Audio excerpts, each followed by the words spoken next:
He couldn't sit idly by any longer. The company was at a crossroads, and the path it took from here depended on the actions of a single individual. It was time to confront the manager. Not as the undercover worker, but as the CEO who had the power to change everything. But as he made his decision, the weight of the moment hit him. He wasn't just confronting a manager. He was confronting the very heart of a broken system, a system that had allowed prejudice and injustice to thrive for far too long. The risks were enormous. If he was discovered, everything could fall apart. But it was a risk he was willing to take. The CEO prepared himself for what was to come. The showdown was inevitable. And when it came, the world would never be the same again. The days leading up to the confrontation were filled with a mixture of anxiety, and that moment solidified the CEO's resolve. This wasn't just about confronting one man. It was about shattering the culture of fear and silence that had taken root in the company. The manager was merely a symptom of a much larger issue. If the CEO was going to make a difference, he had to do more than just expose the manager's actions.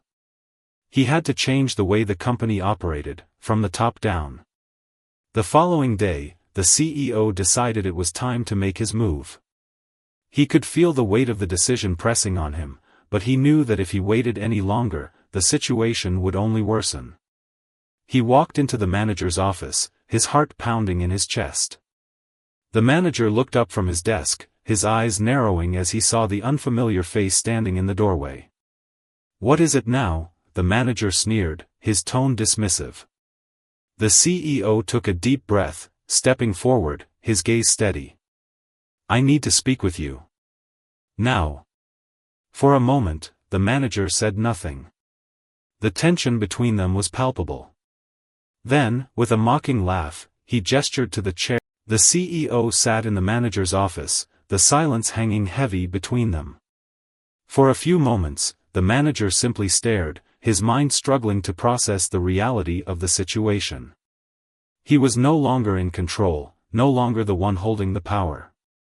The CEO had taken that from him with a few simple words. The manager's eyes narrowed as his pride began to resurface. "You think you can just waltz in here and scare me?" he sneered, his tone regaining some of its arrogance. "You're nothing. You have no idea who you're dealing with." But the CEO didn't flinch. He had expected this reaction, this desperate attempt to regain control. He had seen it before. The more cornered people felt, the more dangerous they became. But that wasn't going to stop him. "You're right," the CEO said, his voice steady. "I may not know everything about you. But I do know this: I've been watching your every move. The way you treat people, your employees, it's despicable. And I won't let you continue." The manager's face reddened with anger, but he quickly masked it, trying to maintain his facade of superiority. He stood up, pacing the room as he muttered to himself. "This is insane. Who do you think you are? You can't just walk in here and undo everything I've worked for. You'll regret this." The CEO stood up as well, not moving closer but standing tall, a silent assertion of his power. "I don't care about your work. What I care about is what you've done to the people who keep this company running. They deserve better than this." The manager let out a harsh laugh, his eyes glinting with bitterness. "And you think you can just come in here, fire me, and everything will magically be better? You're naive. You don't understand how the world works." "Maybe I don't," the CEO replied. "But I understand this: you've poisoned the culture of this company. And I can't just stand by and watch it get worse." For a brief moment, the manager seemed to hesitate, as though considering the CEO's words. But then, his expression hardened again. "I'll fight you. You can't do this. I won't let you destroy everything I've built." The CEO knew this was coming. He had anticipated resistance. The manager wasn't going to go down without a fight, and the battle ahead would be one of more than just words. The CEO needed to be prepared for what lay ahead, not just for the confrontation, but for the aftermath. What you've built is a culture of fear, oppression, and discrimination, the CEO continued, his voice unwavering. And if you think I'm going to stand by and let you destroy more lives, you're gravely mistaken. The manager was shaking with anger now. He pointed a finger at the CEO, his voice rising. I've worked harder than you could ever imagine to get to where I am. You can't just come in here and tear it all down. I will not be humiliated by you. I'm not here to humiliate you, the CEO said calmly. I'm here to put an end to this madness. To give the people who work here the chance they deserve. To fix the system you've broken. The manager, now visibly rattled, stepped closer, his voice lower but filled with venom. You don't know what you're dealing with. You think you can just walk into my office, fire me, and everything will be fine? You're wrong. If you want me out, you'll have to go through hell to make it happen. The CEO took a deep breath. This wasn't the easy fix he'd hoped for. It wasn't going to be as simple as just confronting the manager and watching him fall. No, this battle would take everything he had, and then some. But the CEO wasn't backing down. He had come too far to turn back now. I'm willing to fight, he said, his eyes locked on the manager. And I will not stop until this company is a place where everyone is treated fairly. You will not win. Not this time. The manager's face twisted with fury, but the CEO knew he had already won the first round. The manager's confidence had crumbled, and that made him dangerous. But danger wasn't new to the CEO. He'd dealt with far worse in his life, and this time, he would succeed. He had to. Prepare yourself, the CEO muttered under his breath. This is only the beginning. The days after the CEO's bold declaration weighed heavily on him. He knew that, while he had struck the first blow, the real battle had yet to begin. The manager's retaliation would be swift and ruthless, and the CEO had to prepare for everything. He couldn't afford to underestimate his opponent. The tension within the office had grown palpable. Employees whispered behind closed doors, their eyes darting nervously as the manager's once unshakable confidence faltered. They could sense something was shifting, but no one knew just how far it would go. Fear still ruled the hallways, and the CEO's undercover presence was the only thing that kept people from speaking out. But the more he observed, the more he realized that this was not just a confrontation between two individuals, it was a reckoning for the entire company. The CEO was summoned to the manager's office again, and this time, he didn't wait for an invitation. He walked in without hesitation, his heart pounding but his face calm and resolute. The manager was sitting behind his desk, his fingers tapping impatiently against the surface. His eyes were narrowed, his jaw clenched. The silence between them was thick with hostility. Well, look who finally decided to show up, the manager sneered, leaning back in his chair. I thought you'd run away by now. You can't possibly think you'll win this, can you? I didn't come here to win, the CEO said, his voice steady. I came here to fix what you've broken. The manager let out a bitter laugh. Fix? What are you even talking about? You think you can change the way things work? People like you, people with your kind of idealism, always fail. The CEO stood tall, his eyes never leaving the manager's. The only thing that's failed here is you. Your entire approach to leadership, to your employees, it's toxic. And I'm going to do everything in my power to change it. The manager's face twisted in anger. You don't understand how hard I've worked to get where I am. The sacrifices I've made. I've built this place from the ground up. And now you're telling me I'm the problem? His voice rose with each word, the frustration in his tone more evident. You don't have the right to come in here and tear it all down. I didn't tear anything down, the CEO replied, his voice calm but firm. You did that. You built this empire on fear, manipulation, and prejudice. You created an environment where people don't feel safe, where they don't feel valued. And I'm going to take it apart piece by piece. The manager's fists clenched, his knuckles white. You have no idea what you're doing. You're a fool. I'll make sure you regret this. The CEO took a deep breath.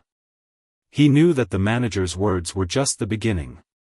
This confrontation would not end with a simple exchange of insults. The manager wasn't going to go down without a fight, he had far too much at stake. The CEO had to be ready for anything, even the unthinkable. You're right about one thing, the CEO said, his voice taking on a more serious tone. This won't be easy. But that's why I'm not doing this for myself. I'm doing it for the people who've had to suffer because of you. They deserve better. They deserve a leader who treats them with respect. The manager stood up suddenly, knocking over his chair in the process. He leaned across the desk, his face inches from the CEO's, his breath hot with anger. You think you can just waltz in here and change everything? He spat. You're not even a real part of this company. You're just some outsider with a pretty title. No one here respects you. No one here cares what you think. The CEO didn't flinch. That's where you're wrong, he said quietly. I don't need respect. I don't need power. I just need the truth to come out. And with those words, the CEO knew that this battle was about more than just the manager, it was about the very soul of the company. The decision to confront the manager was only the first step. Now, he had to make sure that every employee knew what was going on behind closed doors. They needed to know the truth, even if it meant exposing the most uncomfortable realities. You'll never win, the manager growled, his face twisted in rage. I will destroy you first. The CEO stood there, unwavering. Do your worst. For a long moment, neither man spoke. The room seemed to grow colder, as if the weight of their words had brought an invisible chill into the space. And then, the manager did something unexpected. He smiled, an icy, cruel smile that sent a shiver down the CEO's spine. We'll see who comes out on top, he muttered, stepping back and sitting down, his eyes never leaving the CEO's face. But remember this, I always get what I want. The CEO left the office without another word, but the tension in the air was almost unbearable. The war had officially begun. And there would be no turning back. The CEO walked out of the manager's office, his mind racing. As he made his way back to the employee lounge, the weight of the confrontation settled on his shoulders. The manager's threats were far from idle. The battle had escalated, and now it was more than just a personal vendetta, it was about the future of the company and the employees who had suffered in silence for too long. He needed a plan, something more than just a confrontation. He knew that his next move had to be strategic, calculated. If he was going to bring down the manager and rid the company of the toxic culture that had festered for so long, he had to do it from within. The CEO could no longer remain hidden in the shadows. It was time to take action. For the first time, he began to reach out to the employees who had been affected by the manager's reign. Some were too afraid to speak, too afraid of retaliation. But others, though hesitant, seemed to understand that things had to change. They had been waiting for someone to step forward, someone with the power to make a real difference. One employee, a senior analyst who had worked at the company for over a decade, agreed to meet the CEO in secret. They chose a quiet corner of the cafe just outside the building, a place where they wouldn't be overheard. The analyst, a man in his 40s with weary eyes, looked around nervously before speaking. "You're the CEO, aren't you?" he asked, his voice low, as if speaking louder would get him in trouble. The CEO nodded. "Yes, and I need your help." The analyst shook his head. "I don't know if I can do this. The manager is everywhere. He knows everything. Anyone who stands against him ends up with their job on the line, or worse. I'm not asking you to risk everything without a reason, the CEO said, leaning in. But you've seen what he's done. I've seen it too. This can't go on. We need to gather evidence. We need to expose what he's been doing. The analyst hesitated, clearly torn. You don't understand. If we go against him, he'll find out. He always does. And then, there's no coming back. The CEO met his gaze, determined. I know the risks. But we don't have a choice anymore. He's ruining people's lives. You've seen the way he treats the staff, the way he makes decisions based on his personal biases. It has to stop. You can't just stand by. The analyst swallowed hard, the weight of the decision settling on his shoulders. After a long silence, he spoke again, his voice quiet but resolute. All right. I'll help. But we'll need more than just my word. We'll need proof. Something that no one can deny. Agreed, the CEO replied, nodding. We'll gather everything. The more people we have, the stronger our case will be. And once we have the proof, we take it straight to the board. The decision was made. It was risky, but it was the only way forward. The CEO knew that exposing the manager wasn't just about removing one bad apple. It was about dismantling a system that had allowed discrimination and fear to flourish unchecked. That evening, the CEO began to formulate a plan. He met with a few more employees, those who had been mistreated or who had witnessed the manager's actions. They were all wary, fearful of what could happen if the manager found out, but the CEO made sure they knew they weren't alone. This wasn't just about exposing one man, it was about giving the employees a voice, a chance to stand up and be heard. But as the CEO began to build his coalition, things began to take a darker turn. The manager, sensing that something was amiss, grew even more paranoid. He had always been controlling, but now, he began to scrutinize everyone with an unnerving intensity.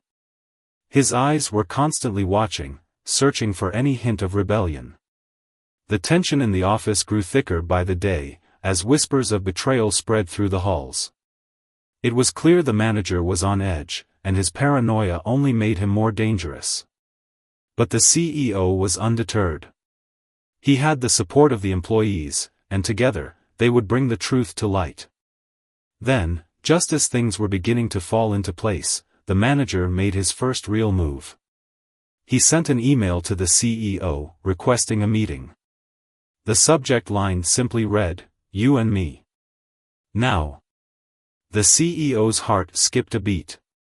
This wasn't just a routine meeting request. This was a challenge, a direct confrontation. The manager had caught wind of something, he wasn't going to let the CEO slip away this time. The CEO knew what he had to do. He couldn't back down now. The stakes were too high. But with every step he took, he could feel the weight of the decision on his shoulders. He had made enemies, and there would be consequences. It was time for the final showdown. The CEO had gathered his allies, had built his case, and now, the truth would be exposed. But what he didn't know was just how far the manager was willing to go to protect his empire. This was no longer just about saving the company. It was about survival. The CEO sat at his desk, staring at the email from the manager. The subject line still burned in his mind, "You and me." Now. He knew this was it, the moment where everything would either fall into place or come crashing down around him. He had been preparing for this moment, gathering evidence, building alliances, and slowly chipping away at the manager's empire. But now, the real test had arrived. He took a deep breath and stood up, walking toward the door. Every step felt heavier than the last. This was the confrontation he had been waiting for, but nothing could fully prepare him for the impact of what was about to unfold. As he approached the manager's office, the air felt thick with tension. His mind raced with possibilities. Would this be the end of the manager's reign? Or would the manager have one final trick up his sleeve, one last way to turn the tables? The door swung open with a heavy creak, and the CEO stepped inside. The manager was already sitting behind his desk, an expression of smug confidence on his face. He looked up as the CEO entered, a cold smile spreading across his lips. "So, you've finally decided to show up," the manager said, his voice dripping with sarcasm. "I was starting to think you'd be too scared to face me." The CEO's heart pounded, but he didn't let it show. He had spent too long preparing for this moment to let the manager's arrogance shake him now. "I'm here because it's time," the CEO said, his voice steady. "It's time for the truth to come out." The manager raised an eyebrow, leaning back in his chair. "Truth? You think you have the truth on your side?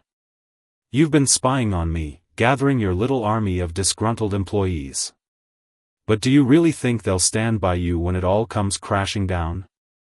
The CEO didn't flinch. "I think the truth is stronger than your lies. And I think the people you've mistreated, people you've taken advantage of, are finally ready to speak up." For a moment, the manager said nothing. He simply studied the CEO, his expression unreadable. But then, without warning, his smile returned, but this time, it was darker. "You think you've got the upper hand," the manager said, his voice low and dangerous. "But you've underestimated me. You've made a mistake, one that's going to cost you everything." The CEO narrowed his eyes, unsure of what the manager meant. "What are you talking about?" The manager leaned forward, his eyes gleaming with a mixture of excitement and malice. "I knew from the beginning that you were watching me. I knew you were playing your little game. But what you didn't know was that I've been playing a game of my own. You see, I've had eyes everywhere. And I've been keeping track of everyone who's been talking behind my back." The CEO's heart sank as the manager's words sunk in. The walls were closing in.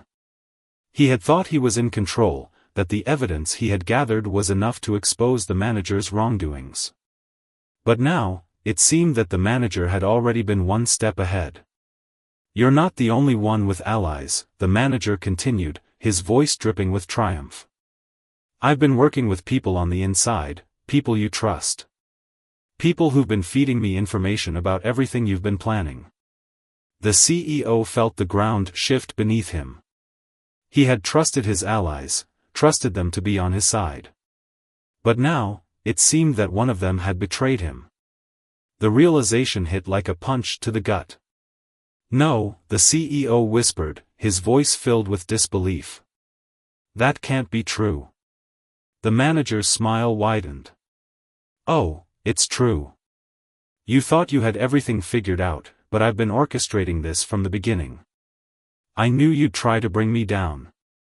I just didn't think it would be this much fun." The CEO stood there, frozen, as the full weight of the situation hit him. He had been played.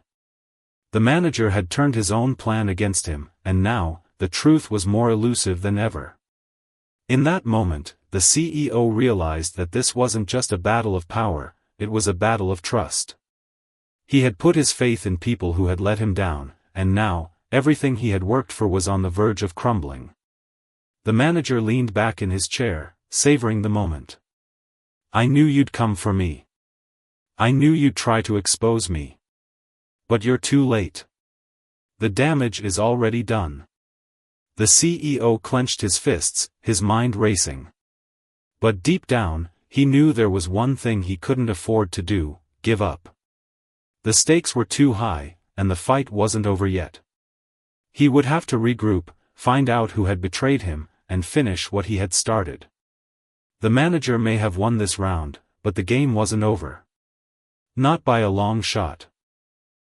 The days following the confrontation with the manager were filled with uncertainty and tension. The CEO felt the sting of betrayal deep in his chest, but he couldn't afford to let it derail his plans. Every moment mattered now. He knew he couldn't do it alone anymore. He needed to find out who had turned on him, who had been feeding information to the manager. But more than that, he needed to regroup and plan his next move. It wasn't long before the CEO's phone rang. He picked it up without hesitation, knowing this could be the breakthrough he had been waiting for. "Are you alone?" the voice on the other end of the line whispered, urgent and filled with fear. The CEO's heart skipped a beat. "Yes." "Who is this?" "It's me." "I can't say much, but you need to know, he's been planning this for months. He has contacts outside the company, people who've helped him cover his tracks. You've been walking right into his trap." The CEO's mind raced. This was the ally he had been searching for, the one person who had the courage to speak out. He had trusted this individual, and now, it seemed that trust had been well placed. "Who else is involved?" the CEO asked, trying to keep his voice steady. "Not just inside the company," the voice continued, a hint of urgency rising in their tone. "He has connections with competitors. If you go after him directly, you'll be up against more than just him. He's tied to people who won't hesitate to destroy you." The CEO took a deep breath, letting the weight of the situation sink in. He had underestimated the scope of the manager's network, the sheer depth of his corruption. The game had changed again. But the CEO wasn't backing down. He had come too far.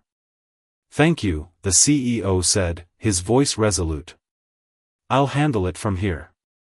The phone call ended, and the CEO sat back, his mind spinning.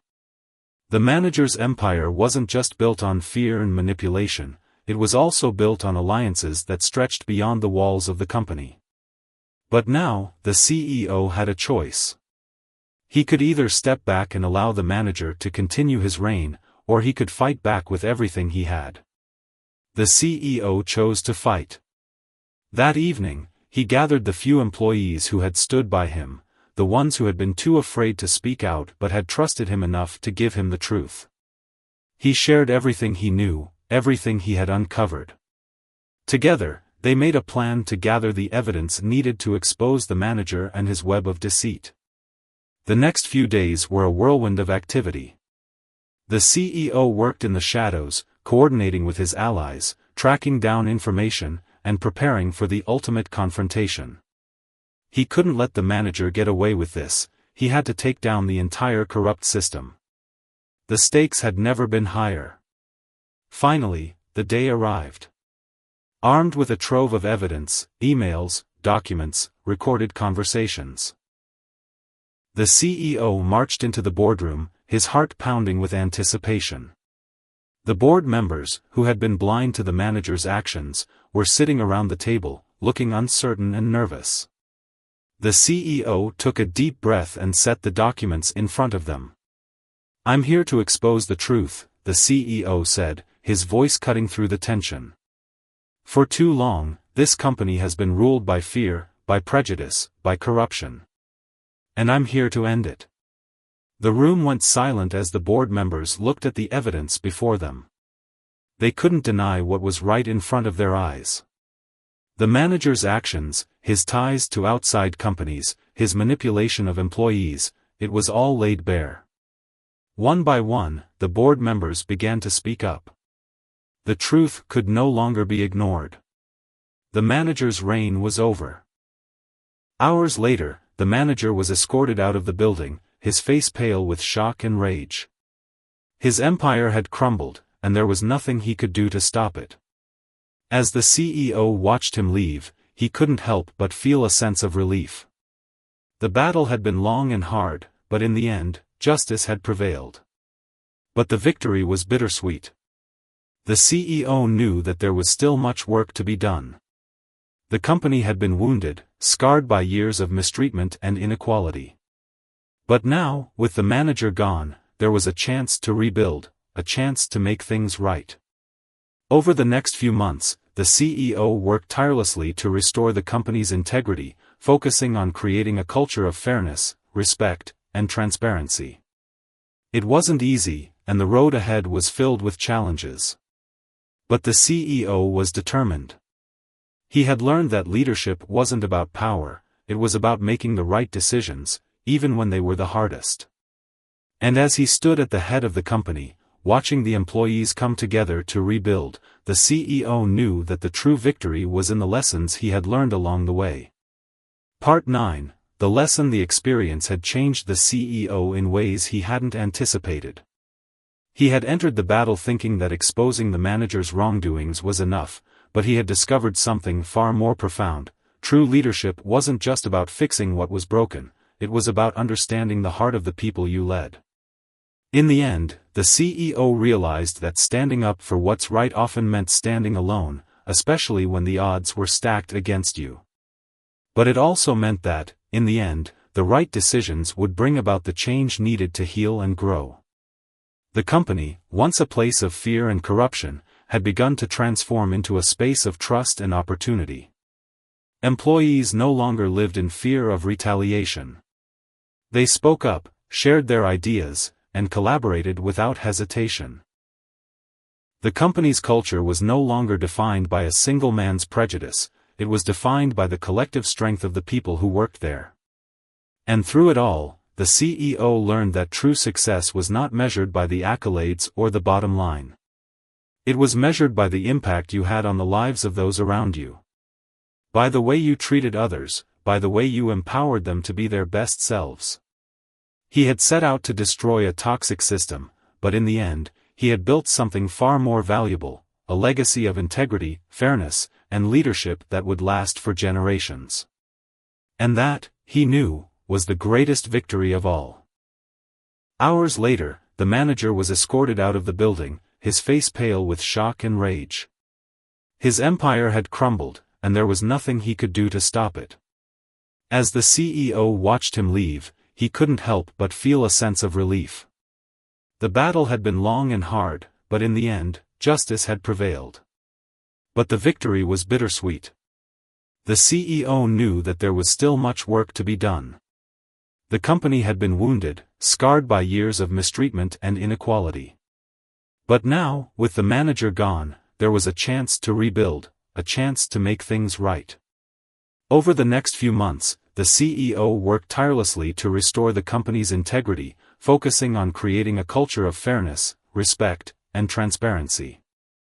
It wasn't easy, and the road ahead was filled with challenges. But the CEO was determined. He had learned that leadership wasn't about power, it was about making the right decisions, even when they were the hardest. And as he stood at the head of the company, watching the employees come together to rebuild, the CEO knew that the true victory was in the lessons he had learned along the way.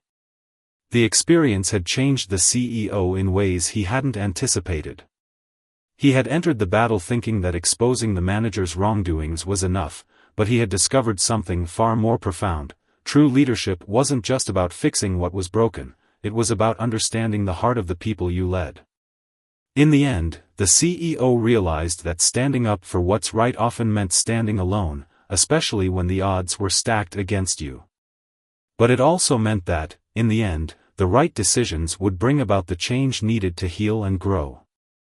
The company, once a place of fear and corruption, had begun to transform into a space of trust and opportunity. Employees no longer lived in fear of retaliation. They spoke up, shared their ideas, and collaborated without hesitation. The company's culture was no longer defined by a single man's prejudice, it was defined by the collective strength of the people who worked there. And through it all, the CEO learned that true success was not measured by the accolades or the bottom line. It was measured by the impact you had on the lives of those around you. By the way you treated others, by the way you empowered them to be their best selves. He had set out to destroy a toxic system, but in the end, he had built something far more valuable, a legacy of integrity, fairness, and leadership that would last for generations. And that, he knew, was the greatest victory of all. Months had passed since the CEO's showdown with the manager, and while the company had made significant strides in rebuilding, the CEO couldn't help but reflect on how far they had come. The scars of the past were still visible in the hallways, in the eyes of some employees who had endured years of mistreatment. But there was hope now, a real sense of change that had begun to take root. The CEO had spent countless hours working closely with employees, listening to their concerns, and learning from their experiences. It was clear to him that leadership wasn't just about issuing commands or making decisions from the top down. It was about listening, being present, and empowering others to take charge of their own futures. The first step was creating a new set of company values, values built on trust, respect, fairness, and inclusivity. It wasn't easy. There were challenges, resistance from some corners, and moments when it seemed like progress would stall. But the CEO had learned the hard way that real change took time, and sometimes, it came with painful moments of growth. He had become more than just the CEO of the company. He had become a symbol of resilience, a reminder to every employee that no matter how bad things seemed, there was always the potential for a new beginning. One afternoon, he sat in a meeting with the team that had helped expose the manager's wrongdoings. They had become his closest allies, and together, they were making the company a place where people could thrive. The conversation turned to a new initiative that would recognize and reward employees who went above and beyond to contribute to the company's culture of respect. As they spoke, the CEO felt a deep sense of gratitude. He had learned so much throughout this journey, about leadership, about trust, about the importance of standing up for what's right. But more than anything, he had learned that true leadership was about inspiring others to believe in their own power, to make decisions that were not only good for the company but good for the people who made it what it was. Just then, one of the employees, a woman who had been with the company for nearly a decade, stood up with a smile. "You know," she said, "I never thought I'd be here today. When things were at their worst, I didn't think we'd ever see a day like this. But here we are. And it's because of you." The CEO looked up, his heart swelling with pride. "It wasn't just me," he said, his voice filled with emotion.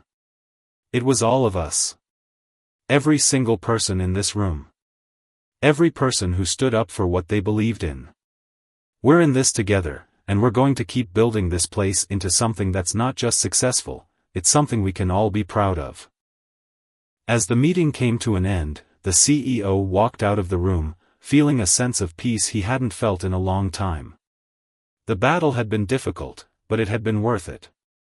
The company had been saved, not through power or force, but through the courage to confront the truth, to challenge the status quo, and to rebuild with integrity. He knew the road ahead wouldn't always be smooth. But now, he understood that leadership wasn't about avoiding difficulties, it was about facing them head-on, with honesty, courage, and a willingness to change. And as he looked out over the employees who were once again working together, united in purpose, the CEO realized that he had not only saved the company, he had helped create a new kind of culture, one where people were valued, heard, and treated with the respect they deserved. The company had been broken, but now, it was stronger than ever. And with each day that passed, the CEO saw the potential for an even brighter future. A future built on trust, accountability, and a commitment to doing what was right, no matter the cost. This, he realized, was the true legacy he would leave behind. Not just a successful company, but a place where people could come together to build something greater than themselves. A place where leadership meant lifting others up, not tearing them down. And as the CEO walked down the hallway, watching the team work in harmony, he knew he had made the right choice all along. The greatest triumph wasn't the fall of the manager or the defeat of the system, it was the change in the hearts and minds of those who had worked alongside him. That, more than anything, was what made this new beginning worth every challenge, every setback, and every hard-fought victory. The story of the company's transformation wasn't just about him, it was about all of them. And together, they would continue to rise, to build, and to inspire others to do the same. The journey was far from over, but the CEO knew one thing for certain: the future had never looked brighter.